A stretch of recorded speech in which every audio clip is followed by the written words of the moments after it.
Hello everybody, welcome back to Doki Doki Literature Club. Last time, if I'm remembering correctly, we wrote a mishmash nonsense poem for the Literature Club, which isn't going to get us any girlfriends, if I'm honest with you. Yeah, I don't know if I'd actually want to be girlfriends with any of these people. They're a little bit, they frighten me a little bit. So this sentence is important. What, this is it? I mean... Yeah. Sort of symbolically, as far as I could tell, because I did a little tiny bit of research last night. But apparently, this sentence is quite poignant. Well, I mean, is it poignant or is it sort of slightly ham-fisted? I mean, maybe both. Oh, fuck. Oh, God. She just got slapped. Out of nowhere, something smacks Sayori in the face and tumbles onto the desk. I wonder if this was Natsuki. The little psycho in the closet. Yeah, she's just sat in the corner of the room just chucking stuff. A cookie? Sure enough, it is a giant cookie wrapped in plastic. Sayori glances around. Is this a miracle? Oh my god. Honestly, I am quite into Sayori's character. Yeah, she's kind of great. Oh, look at them being all cute and friendly. Yeah, they're gonna die horribly. Oh, come on. Maybe we can pick the very, specific selection of options which have meant that they're all going to live and be happy and, have a picnic at the end. That would be really funny if that was actually what happened, is if you... There's one tiny option tree that if you do everything exact, you end up with a game that literally doesn't get dark at any point whatsoever. There's just a finale where they all go do karaoke together. Yeah, we literally play through the entire game oh god, when does the murder start? And then we literally, it's the end. It just doesn't. And it's just everything's nice. Sit through the entire credits maybe after this? Yeah. And we get a poem and we're like, oh. Oh, Monica isn't here today. Okay. I hope you guys weren't worried or anything. No, I mean, not they really. were just busy chucking cookies at each other. It was literally only in the last 10 seconds that they were like, where the fuck's Monica? I was going to come to Literature Club, but I wanted to read, so I I sat this one out, guys, sorry. I choose to leave out Sayori's mischievous escapade. I'm sure Natsuki will end up complaining to her anyway. I'm not really sure what Sayori did. Embezzlement, maybe, Grand Theft Auto, who knows at this point? It could be anything. Love it. I suddenly noticed that Yuri is reading a different book from the one we've been reading together. What a bitch! She's been reading other literature behind my back. Yeah, you gotta go up to her and be grab the book and be like, who's she? We're just filling the water pitcher. Is Hey. that what you're calling it? Right, this is interesting. Once in the hallway, she suddenly puts her forehead against the wall. I spoke without thinking. How could I say something like that? What did she say? I mean, literally, she said nothing confrontational. She basically told Monica to fuck off. But did she, though? Well, not in so many words. She was more eloquent than I am. Yeah, I literally would have gone, fuck off, love. Yeah. Fuck off, I want some water. I'm thirsty. She's making a request. Do you mind if we sit on the floor today? Oh, for goodness sake, Yuri, but there's so many perfectly good chairs. Okay, fair enough. She has back problems. I wonder why. It's snowing in the... No, that's just Barry Chan's horrendous dandruff problem. He's constantly shaking his head in slow motion. She simply parts her lips as if this situation was completely natural. Filthy. But that means I can't stop here. I accidentally insert my entire fist into Yuri's mouth. It's I can't flirt with girls! He just thumps her in the back teeth. Ah, look, it's added the chocolate to her mouth. That's so cool. I love it. I mean, he hasn't done a very good job. That's just gonna fall out. No, she's just gonna go onto the page. Yeah. I notice her chest. Do you? I was gonna say. That's so weird. Just leave that sentence there. I mean, did you just now notice her chest? It's oh fuck! Look at those. It's time to share poems. Okay, according to my intel, who is Katie, this is where the poems start to get a little bit weird. Yeah. Yuri's especially. Oh my goodness, this is so good, Barry Chan. Thanks. I'm just going to insert a clip here of me just clicking randomly on Yeah. Every word that appears. Oh, Uh-oh, God. it's already a bit weird. Do you want me to do poem voice? Yeah, please. Bottles. I pop off my scalp like the lid of a cookie jar. It's the secret place where I keep all my dreams. Little balls of sunshine, all rubbing together like a bundle of kittens.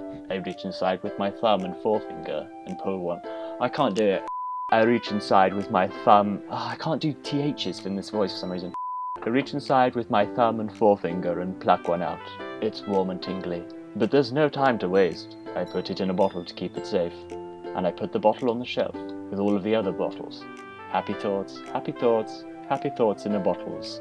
Fuck. All in a row. That little fleckle there was my own personal interpretation. Yeah, in a bottle. You know. Oh no, I clicked off of it. Oh, that's okay. Maybe soon you'll come up with a masterpiece. This isn't a masterpiece? I know, he just gets like really offended and whips it out of her hand and like sachets out of the classroom. You do not appreciate my genius. I'm going to find people with vision. I'm pretty sure she's already got a boyfriend. Oh man. A fictional one anyway. Oh, okay.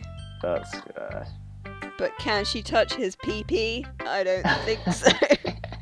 It's like Yuri's got like a book of fan fiction about Optimus Prime and her going on dates. I mean, who doesn't? Oh god.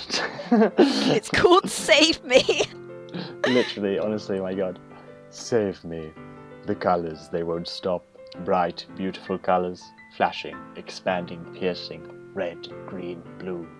An endless cacophony of meaningless noise.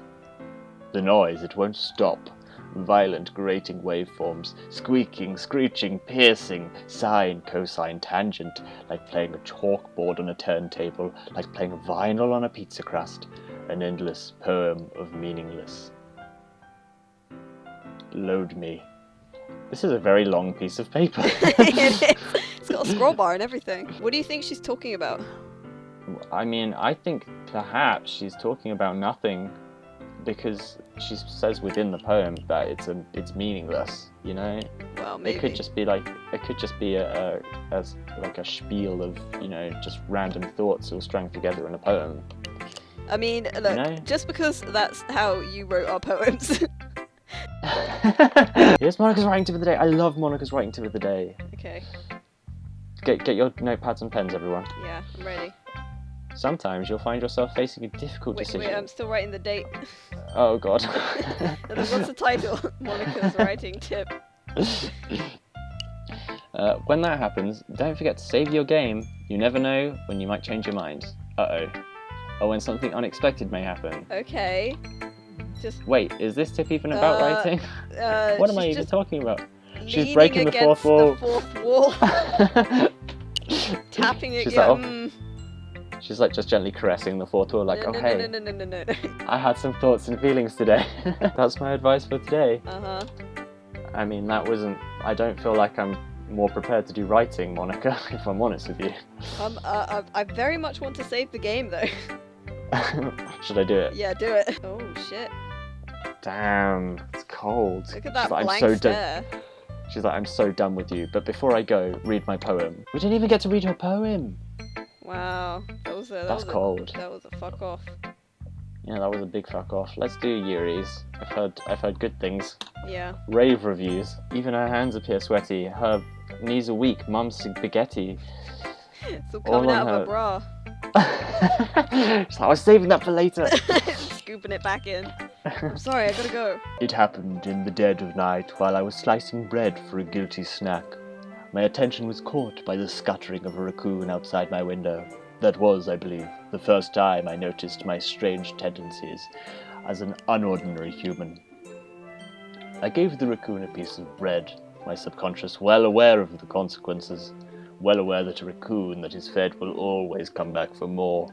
The enticing beauty of my cutting knife was the symptom. The bread, my hungry curiosity. The raccoon, an urge.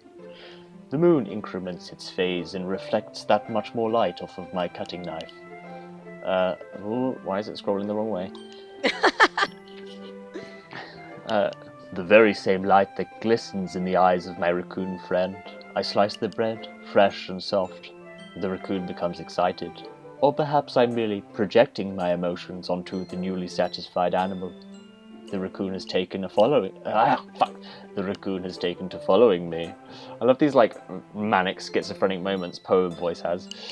Yeah. You could say that we've gotten quite used to each other. The raccoon becomes hungry more and more frequently, so my bread is always handy. Every time I brandish my cutting knife, the raccoon shows me its excitement. A rush of blood. Classic Pavlovian conditioning. I slice the bread. And I feed myself again. So... was this all that it was hyped up to be? do you know what... You know what it's about, right? Okay, give me a second. I'm a little bit slower than you on the uptake. No, but the only reason I know this is because I googled it. Okay, right. Right, so she's self-harming? Yeah. Okay, right. That's it, basically, yeah. It's a poem about self-harming. Right, okay, and the raccoon is like, you know, the sort of voice in her head telling her to do it, or that sort of animalistic urge to damage herself, right? Yeah, I mean, she literally puts it there, it's just the raccoon and urge. I want to keep Yuri safe, like, I'm worried about her. I'm sure she'll be just fine. Okay, say that again, but with less pauses. Okay, I'm sure she'll be just fine. No, you can't say it in poem voice and then it's okay. You're good at a lot of things. Well, what can I say? You know, writing and listening, to name a few. It's like writing, listening, others. Other things, etc. Oh, we're going to do a performance. A poetry performance. We're the only ones responsible for the fate of this club. And if we start the event and each put on a good performance, then it will inspire others to do the same. She's just like literally like poked Natsuki in the eye. Yeah, I know. She's just sort of jabbing her just above the eye. She's like, let's do our best, everyone. And Natsuki's like, ah! You can still read even if you're blind in one eye, Natsuki. The poem is called, Why Are You All Looking at Me? Because you're doing a recital. No, that's just the title of the poem. And everyone's like, what will we have to? And she's like, no, shut up. That's my poem. I think that's about it for today. I know the festival's coming up, but let's try to write poems for tomorrow as well. Jesus. What would you do if Yuri asked you to walk home with her? I mean, like, maybe do it, because, like... Oh, God. Is this what Monica was talking about? We probably should have saved. Given how hard it is for her to socialise, I would feel awful turning her down, so... Isn't she so beautiful? Wait, that was actually quite diplomatic of us. Yeah, like, a reasonable reason to... Like, sure, I'd walk with Yuri. She's got bigger boobs than you. Is what I was expecting. Everyone is different. Nobody in the club is a replacement for you. That's nice, Barry-chan. Yes, Barry-chan, nailed it, man. The other thing that does sort of strike me is that Natsuki did kind of call us out on, like, deliberately targeting our poetry to Yuri. And I'm kind of worried that the rest of the club members are going to twig as well. Well, that will just cause, you know, delightful drama, so oh my god, you're such a stirrer. I know. It's right in your name, Monica. It's a joke that you'll only understand if you can speak Japanese, which I can't. That's not how you say my name at all. Also, that joke makes no sense in translation. Thanks, Monica. Monica is just like, she sees the 4th wall and she's like, that old thing. What of it, mate? Where is Sayori anyway? You can go talk to everyone else. Uh-oh. I think we've done something wrong. She's probably going to kill herself. But, I mean, I hope not, but... I can't say I've noticed anything about her. Wow. She's idly dragging a rubber eraser up and down her desk. I mean, it's troubling behaviour at best.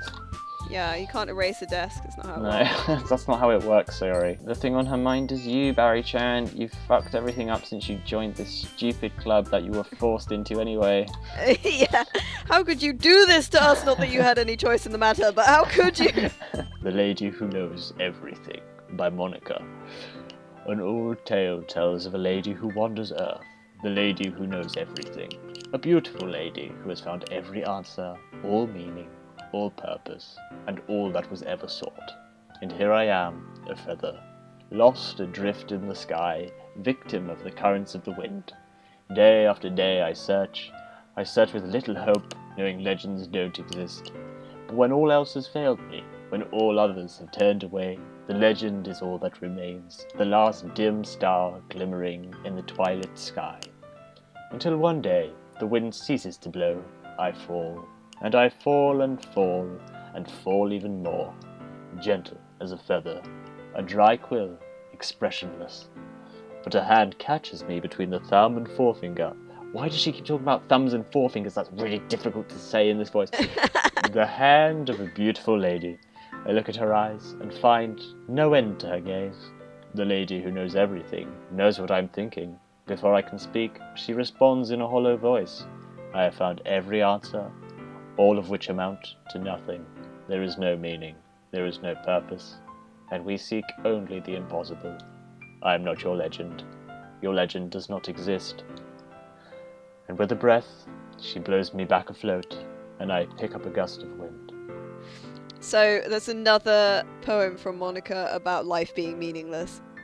Well, this is getting darker, isn't it? Yeah, that's like her theme now. Like she started off with living in a cardboard box, and now she's like, now I'm a feather, and like I have no purpose. I just float on breezes and yeah, I'm just a feather. I may as well be dead. I love like this observation from Barry Chan. This is a great observation from Barry Chan. No, oh God! Barry Chan just revealing how dense he actually is. It seems like you guys write about sad stuff more than about happy stuff. That's weird. Yeah, no thanks. Love it. Wow, yeah, she hates us now. Oh, Sick. Natsuki, Jesus, man.